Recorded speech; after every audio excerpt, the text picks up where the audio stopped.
Today is youth day और मित्रों, स्वामी विवेकानंद जी का नाम एक ऐसी प्रेरणा स्रोत है जो हमारे हृदय के अंतर्गत प्रवेश करके हमारे हृदय के अंतर्गत जो अंधेरा है उसको एक क्षण के अंतर्गत प्रकाश में परिवर्तित कर देता है। तो आज ऐसे महान पुरुष की स्मरण करते हुए, उनके विचारों से प्रेरणा लेते हुए मुझे आपकी इस बोलिया नगरी ने याद किया है और आपके स्नेह ने मुझे यहाँ पर खींच के लाया है। और इस कड़ाके की ठंडी में मेरा बहुत बहुत वार्म एक गर्मी भरा प्रणाम आप स्वीकार करें।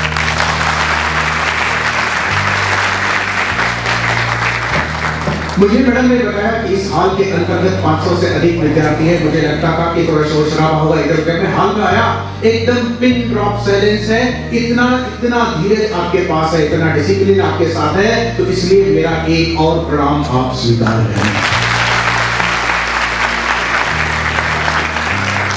मित्रों, ये सिर्फ तालियों की गुंजाहट नहीं है, यह सिर्फ तालियों की गड़गड़ाहट नहीं है, बल्कि आपके हृदय के अंतर्गत जो ऊर्जा है, आपके मस्तिष्क के अंतर्गत जो ऊर्जा है, उस ऊर्जा की अभिव्यक्ति हमने तालियों के माध्यम से कर दी है। और निश्चित रूप से तालियों की गूंज गोंदिया से उठ करके संपूर्ण संसार में जब बिखर जाएगी, जब आप में से एक व्यक्ति अलग अलग पद पर पहुंचेगा, बड़ा व्यक्ति बनेगा, कोई भारत के बाहर, तब ये तालियों की गूंज आपके मस्तिष्क में उसी प्रकार से विद्यमान रहेगी जिस प्रकार से आज है।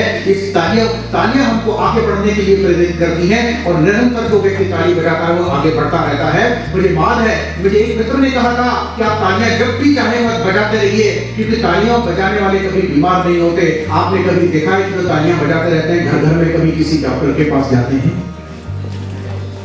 और मित्रों, अगर आपने इस जिंदगी में तालियां नहीं बजाई तो इस जिंदगी में जो आपको जितनी तालियां बजानी है बजा लीजिए, क्योंकि अगर आपका कोटा रह गया तो कहीं ऐसा ना हो कि दूसरे जन्म में ताली बजाने वाला ही बनना पड़े।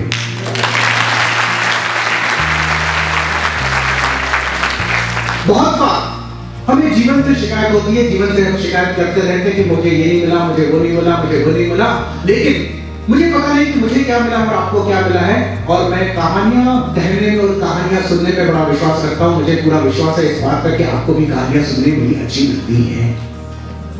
Am I right? Yes, you must support my statement so that I should also feel encouraged. Let me narrate you a small story. और उस स्टोरी के माध्यम से, उस कहानी के माध्यम से हम अपने सूत्र को आगे बढ़ाएंगे। एक बार की बात है, एक बुजुर्ग इंसान मेरे पास पहुंचे, जिनको आजकल बड़े सोफिस्टिकेटेड भाषा में क्या कहते हैं हम लोग? Senior citizen. That's wonderful. तो सीनियर सिटीजन मेरे पास पहुंचे और बोले, डॉक्टर साहब एक समस्या हो गई है। मैंने कहा कहिए। उन्होंने कहा कि डॉक्टर साहब मेरे पत्नी को ठीक से सुनाई नहीं देता। मैंने कहा आपको खुश होना चाहिए। नहीं साहब, बोले मेरे उपाय बताइए। मैंने कहा मैं तो साहित्य का डॉक्टर हूं, मैं तो इंग्लिश लिटरेचर में पीएचडी किया, आपको किसी ईएनटी सर्जन के पास जाना पड़ेगा।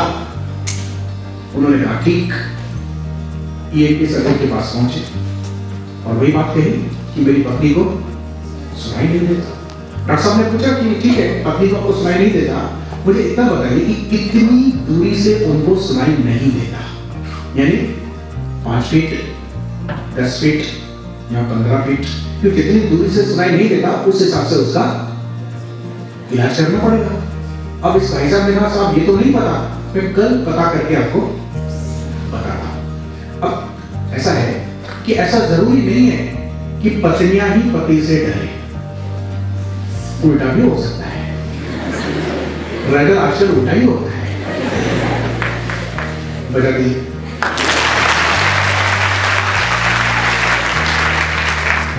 भाई साहब पहुंचे, दरवाजे के बाहर खड़े रहे, इनको पता करना था कि पत्नी को कितनी दूरी से सुनाई नहीं देता।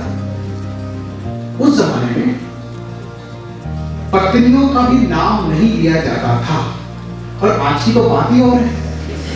आजकल की लड़कियों को तो पूछो ही मत। अरे सुरेश उठे, अरे रवि, हाँ भाई पूछे, रवि में तो हमारा है मांगे। बात ये है, पुराने जमाने में ऐसा एकदम नाम नहीं देते थे। अहो सुनती हो, खड़े रहे बात दरवाजे, अहो सुनती हो आज सब्जी कौन सी बनाई है। ऐसा थोड़ी पूछ सकते कि तेरे आवाज सुनाई देती कि नहीं देती, ऐसा नहीं पूछना। सुनती हो, सब्जी कौन सी बनाई है? आवाज नहीं आई। इसको लगा कि 20 फुट से तो नहीं सुनाई देता। अब ड्राइंग रूम में जाएंगे, फिर से वही सवाल पूछेंगे, भगवान सुनती हो, सब्जी कौन सी बनाई है? कोई आवाज नहीं है। चलो 15 फुट से इसको सुनाई नहीं देता। फिर और करीब गए, किचन के बाहर खड़े रहे, भगवान सुनती हो, सब्जी कौन सी बनाई है? आवाज नहीं है। यानी 5 फुट पर भी इसको सुनाई नहीं देता। एकदम उसके करीब पहुंचे, कान में जाके चिल्लाए कि भगवान सुनती हो, सब्जी कौन सी बनाई है? अरे 4 बार चिल्लाकर बता चुकी हूं कि आलू बैंगन की बनाई है।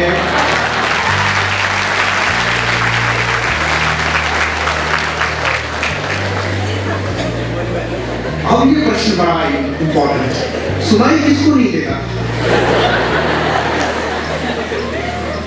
उस भाई साहब को या उनकी पत्नी को?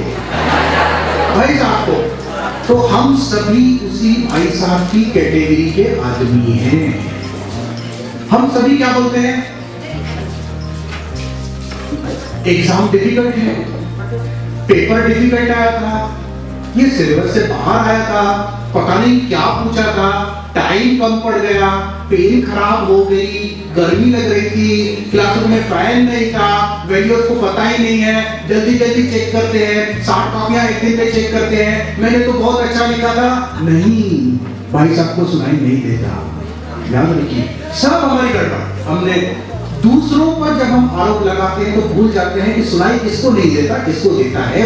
पहली बात आप जीवन में ये थी कि सारी की सारी प्रेरणा जो है वो हमारे हृदय के भीतर है। बाहर कितनी भी सुख सुविधा आपको दी जाए, बाहर आपको स्विट्जरलैंड भी लेके चले जाए, बाहर आपको यूएसए भी लेके चले जाए, फ्रांस भी लेके चले जाए, ऑस्ट्रेलिया भी लेके चले जाए, कश्मीर भी लेके चले जाए, लेकिन आपके दिल के अंतर्गत अगर सुंदरता नहीं है, आपके मस्तिष्क के अंतर्गत अगर ऊर्जा नहीं है, तो आपको स्विट्जरलैंड भी सूना सूना लगेगा।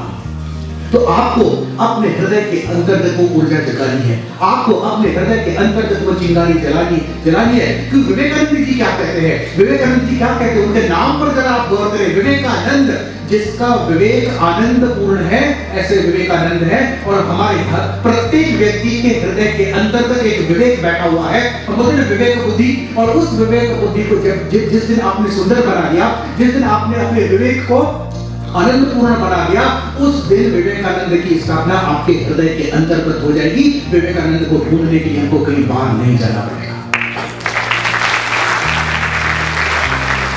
आज से और इसी दिन से अपने हृदय के अंतर्गत जो विवेकानंद बैठा हुआ है, जो हमारा विवेक का आनंद बैठा हुआ है, उस विवेकानंद को खोजने की यात्रा आज से इसी क्षण से आप मेरे साथ प्रतिज्ञा करेंगे।